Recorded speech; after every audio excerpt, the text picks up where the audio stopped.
out of state. It doesn't matter where you are. We are so glad that you are here with us today to be a part of our worship brought to you from the Loft. Today, we're going to be concluding our series on voices, and we're going to have a unique sermon presentation today. Myself, along with Matt Mullis, who's a ministry intern with our church, we're going to be doing a dialogue sermon in which we will both be bringing different parts of the sermon in conversation with one another.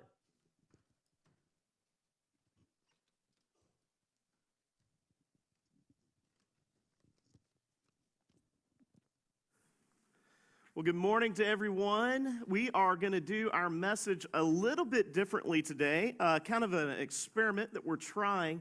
We've been talking about voices, as Brad just mentioned, for the past few weeks, so we thought, why not bring another voice into the conversation?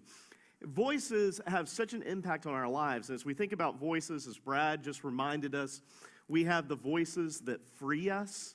And we think of the voice of Jesus freeing and healing, and then the voice of Jesus calling, as we talked about last week. The voice of Jesus calls not those who are equipped and not those who are necessarily holy, but those who belong to Him, those who can be used by Him because they are children of God. And today we are going to talk about the voices that shape us. I don't know about you, but when I first saw Brad up here with that red balloon, I thought it was a Twizzler. And I kind of got excited because you don't just go to the store and buy one Twizzler. You got to have a package. And there's always a whole bag. Right. I figured there would be more around here, but nevertheless, it was a good example with the balloon. I guess that works. But Matt Mullis is going to join us for our conversation and our message this morning. Matt plays in the band. And led us in some of the music this morning. Enjoyed that little kind of smooth jazz, 'Tis So Sweet. It was a perfect rainy day tune to get us in the mood spiritually. And so Matt plays in our band, and he also works with college students here, both at the Wesley Foundation and at our church. And he's part of a program called the Young Clergy Academy. And so as part of that, he gets experience in a lot of different ways within the life of the church. And so we said, why not have Matt be a part of one of our messages? And so today we're going to share the message giving. And so as we start off, I just want to ask you, as you think, I'm 3 weeks into this. I've talked about the impact that voices have. What's an example you can think of the impact of voices in our lives? Right, so I was thinking about voices, and particularly last week with talking about the voice that calls us, I thought about how important that is to be looking out for that voice and listening for that voice. And an example I thought of in my life was I used to have a dog named Ramsey, and I would be the voice that called him when it was time to eat, when it was time to come inside, when it was time to do what it's supposed to do. But sometimes he would find ways to escape, to run out of the house, to get out of the yard. And he wasn't listening to the voice that called him in that instance. He was listening to whatever animal instincts or whatever it was that was telling him to go run in the neighbor's yard, eat that cat food across the street, go play in traffic at down Jerry Jones. And as most of you probably know, it's a really busy road. And so I was thinking it would have been, very harmful if he had not eventually come and listened to the voice that was calling him. He could have gotten himself into a lot of danger. I would have been filled with grief. But my voice, the voice that was calling him, was one that he should have been shaped by. But times like that, it wasn't that easy for him. Now, if Ramsey's anything like Millie that lives at my house, there are moments where you call Millie and there's an instant response. You've got food, you've got a treat, you've got the opportunity to come inside from the cold rain, respond right away. Millie, get off the table and stop eating the kids' food that they left behind there and should have picked up after themselves. Not always as quick of a response. So we know that the importance of responding to the voice that calls us in our lives. And today we're going to talk specifically about that voice that calls us in Jesus and calls us to a life of discipleship and how that life of discipleship looks and how Jesus shapes us. Now, we all know that we have voices in our lives that shape us in different ways. Some of them are audible voices, some of them are implied voices. I think about a friend group that I'm a part of, and we're all pastors, and we have the voice of comparison. I don't know how many of you have ever wrestled with the voice of comparison in your life, but the voice in comparison loves to point out little things like, so-and-so is debt-free now. Why aren't you debt-free now? And so-and-so just bought a vacation home. When are you going to get your act together and save up for a vacation home? And so-and-so is at a bigger church than you. So-and-so had more people at church this week. And you just get bombarded with all these comparison type voices in your head. And we all wrestle with that. It's not just something that pastors deal with. It's something we all deal with as we think about our lives and we look around the neighborhood, and that voice can just preach to us and shape our lives in such a way in which we're thinking, gosh, everyone has it together except for me. I'm the one who doesn't have it all together. And what we realize, if we're honest and we actually dig into it a little bit, is there might be areas maybe they don't have it all together, and maybe we're not okay. As you think about your age, you're a recent college grad, you work with college students and some with youth. What have you observed are voices that people struggle with shaping them in different ways? Yeah, well, it can be a lot of the same kind of ways with youth in college because, as you start to get into high school, you start thinking about where am I going to go to college, what am I going to major in, where am I going to live, how am I going to pay for all this, and then you get into college and you're like, what does my schedule look like, who is my friend group, I still haven't picked a major, I don't know, I have picked a major, I'm not really happy with it, I don't know what to do. And then when you get out of that, you figured all that out. It's like, well, now I've got to figure out when's the right time to get married, and when do I buy a house? Do I rent? Do I buy? What do I do? And there's voices kind of pulling you in all different directions, saying, oh, you should major in this, or you should live here, or you should do this, work there. It's kind of the same way. You're pulled apart in a bunch of different directions, and you see what other people are doing, and it kind of gets jumbled in your head trying to figure out what to do for yourself. And often when we're not in a good place spiritually and mentally and emotionally, it always seems that the voice that shapes us is the one that's the opposite of what we're actually doing. So it's like this little nudge of you don't have it together, you don't have it together. And you're like, I know I don't have it together. Why do I have to keep being reminded of this?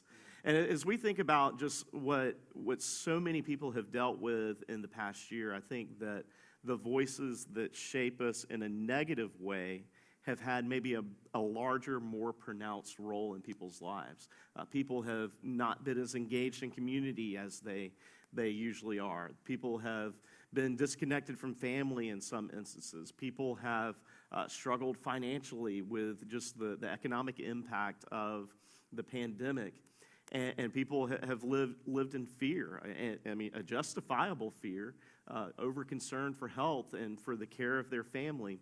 And all of those voices have just pointed to the fact that there are so many voices out there that shape us in such a profound way that sometimes we find ourselves gravitating towards the negativity instead of hearing a voice of truth. And so today we want to kind of shift the conversation from, we know all of these voices are out there, we know how loud they are, we know how pronounced they are, but how can we actually be shaped by a voice that can make a positive difference in our lives and can shape us in such a way that it makes a difference in how we experience life and how we navigate the Christian life? And so I'm excited about the passage we're going to look at today. It's a perfect passage for today. We are excited because today is Valentine's Day. Yeah, everybody got that answer wrong. Okay, it is Valentine's Day. It is also the eve of President's Day. I'm not sure if that's a celebration in your household or not, but it is also, in the life of the church, Transfiguration Sunday. Transfiguration Sunday. Matt actually knew that answer, but he played it cool for you guys. So Transfiguration Sunday is the Sunday right before Ash Wednesday. So if you're doing the math, that means this Wednesday is Ash Wednesday. And Transfiguration Sunday is when we look at the story of Jesus' transfiguration. It's this wild, bizarre story smuggled into the middle of the first three Gospels, Matthew, Mark, and Luke. We're going to look at Mark's version of it today. And as we read this, we hear several different instances of the power of voices that shape us. And so I want to invite you to follow along. The words will be available on the screen. And you also can hear these words or follow along in your own Bibles. As we read from Mark chapter 9, I'm going to read verses 2 through 9. 6 days later, Jesus took Peter, James, and John and brought them to the top of a very high mountain where they were alone. He was transformed in front of them, and his clothes were amazingly bright, brighter than if they had been bleached white. Elijah and Moses appeared and were talking with Jesus. Peter reacted to all of this by saying to Jesus, "Rabbi, it's good that we're here. Let's make 3 shrines, one for you, one for Moses, one for Elijah." He said this because he didn't know how to respond, for the 3 of them were terrified. Then a cloud overshadowed them, and a voice spoke from the cloud, "This is my son whom I dearly love. Listen to him." Suddenly, looking around, they no longer saw anyone with them except Jesus. As they were coming down from the mountain, he ordered them not to tell anyone what they had seen until after the human one had risen from the dead. This is the word of God for us, the people of God. And we would say together, thanks be to God. Now, as we hear this passage, what do you see in this? This is a fascinating story, and we've spent some time the past couple of weeks looking at it, but what do you see when you read this story? Well, so he takes his three friends up to the mountain, and Right. then he doesn't probably really explain to them what's going to happen as they're going up there. Because they probably wouldn't have come. Yeah, yeah. And there's no way they would have, they'd be like, okay, yeah, sure, Jesus. Okay, Right, whatever. right. Let's just go hang out on the mountain.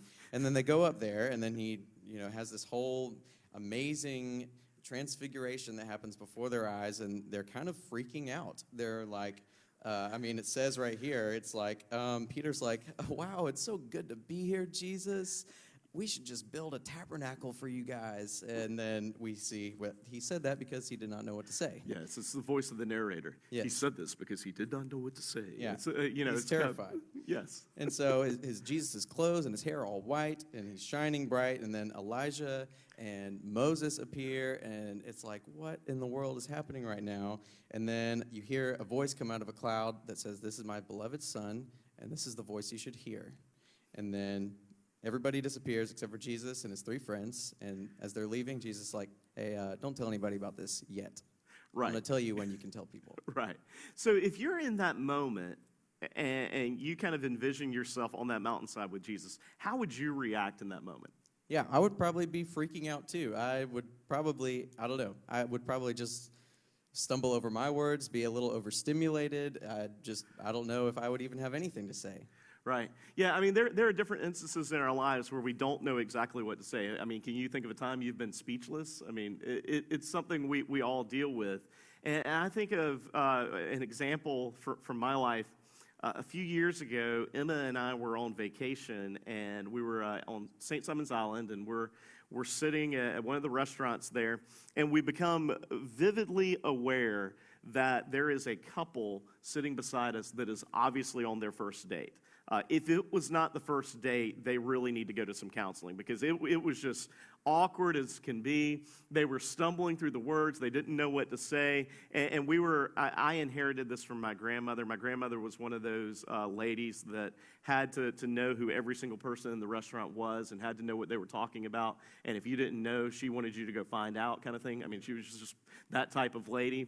And so we have this little bit of an inheritance I've received of eavesdropping a little bit. And you have moments like that where you don't know what to say.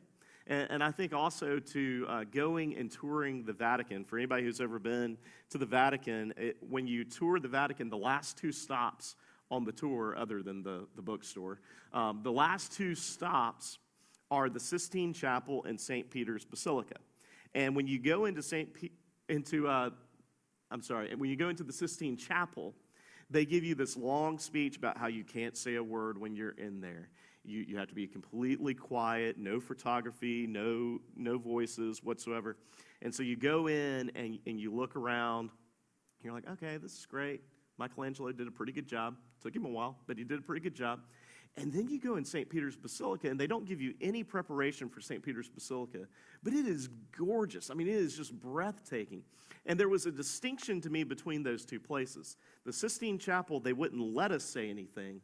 St. Peter's Basilica, we were speechless. It was that sense of awe, that sense of just a pronounced, wow, look at what's happening here. This is so incredible to take in.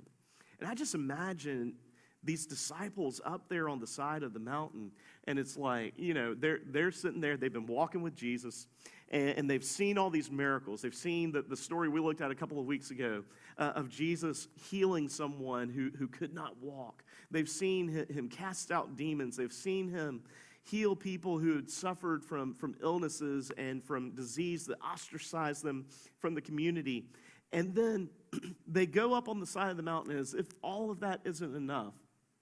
All of a sudden, Elijah and Moses are there. I mean, why Elijah and Moses? I mean, you've got there two guys from the history of Israel, one who was the giver of the law and one who was kind of the patron saint of the prophets. And so it's kind of this implication of these are the kind of guys that Jesus hangs out with randomly on the side of a mountain.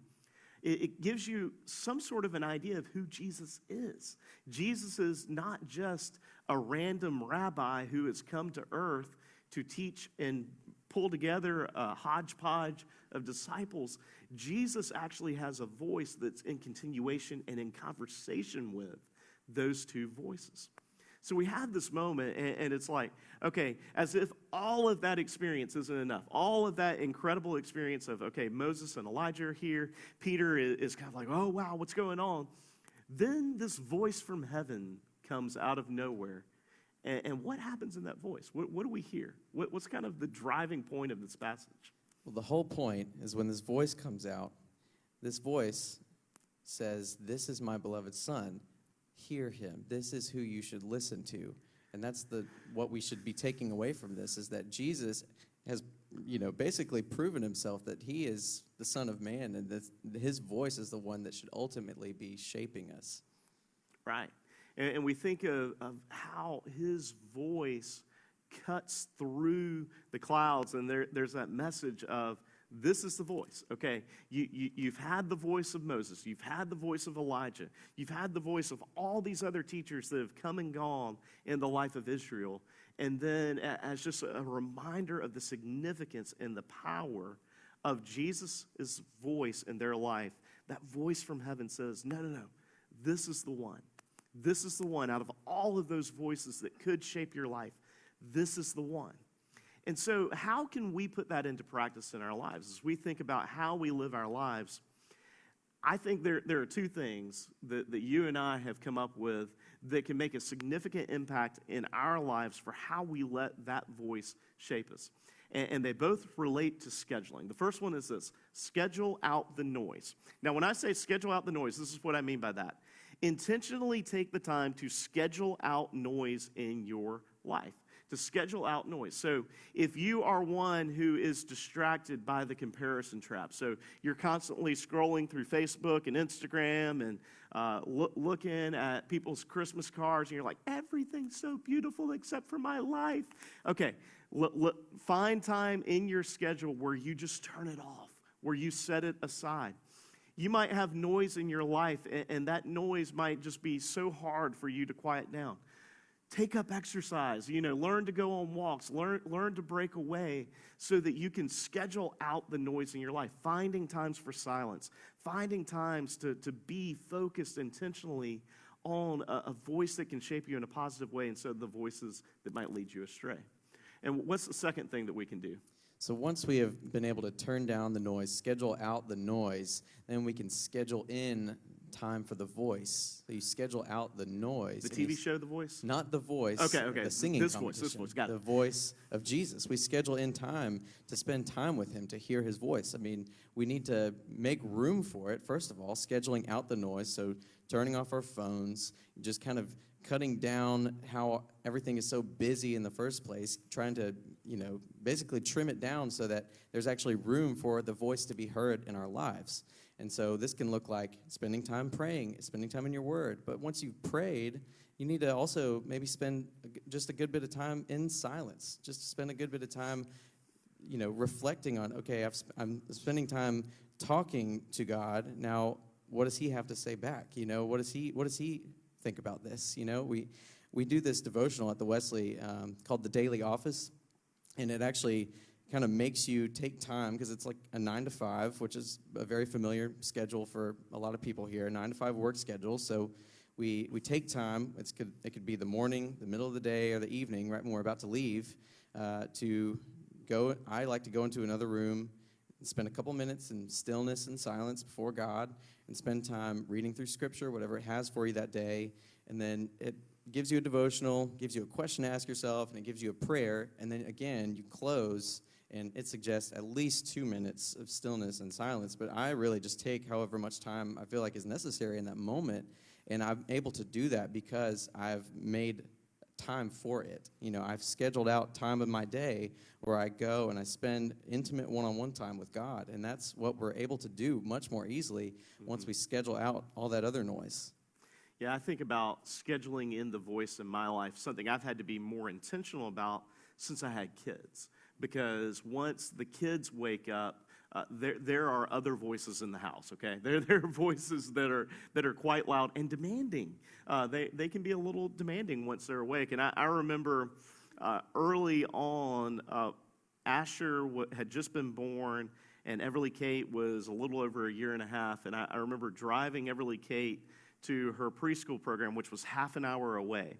And I remember she was just starting to talk and form statements, but some things she couldn't fully express. I remember we were riding down the road one day, and I've got music playing, and she's just going, Elmo, Elmo, Elmo.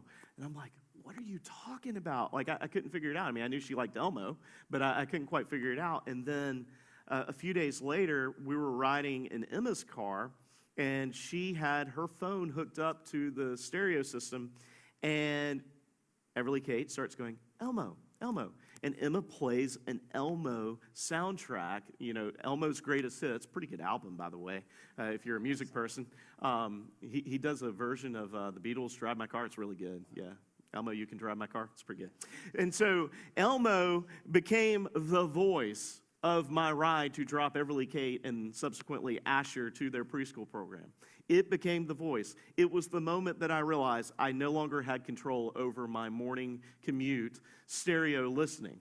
And so what I had to do was become more intentional about, okay, I can't use this time to listen to what I want to and schedule in what I want to. I have to be more intentional about it. And so, like in my family, I wake up early to go work out, and it's all this big facade to cover up for the fact that I know that if I wake up early enough to work out, I'll have this big gap of time before the kids wake up where I know I can be intentional about devotional time. You have to be intentional about scheduling out the noise, but also intentional about scheduling it in.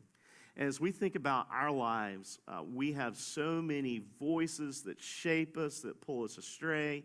And I'm not saying that my kids' voices are pulling me astray, but I'm just saying that I need to have that time scheduled into my life to be silent, to pull aside, and to be intentional about hearing the voice that I know I need to hear.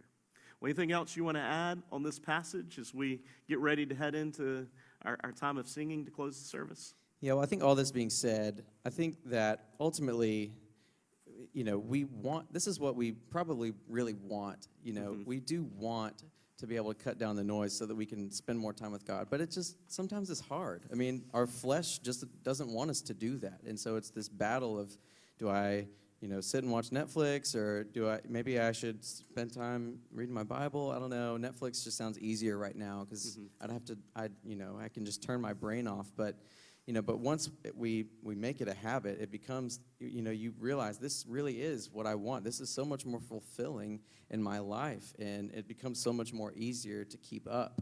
And so as we make it a habit to schedule out the noise and schedule in time with God, it really just becomes, I'm not guaranteeing this because there's still things that try to come against us, but it really has a lot of potential to become easier and easier and become the thing that we just naturally, I'm gravitating towards this, not Netflix or my phone or whatever it is.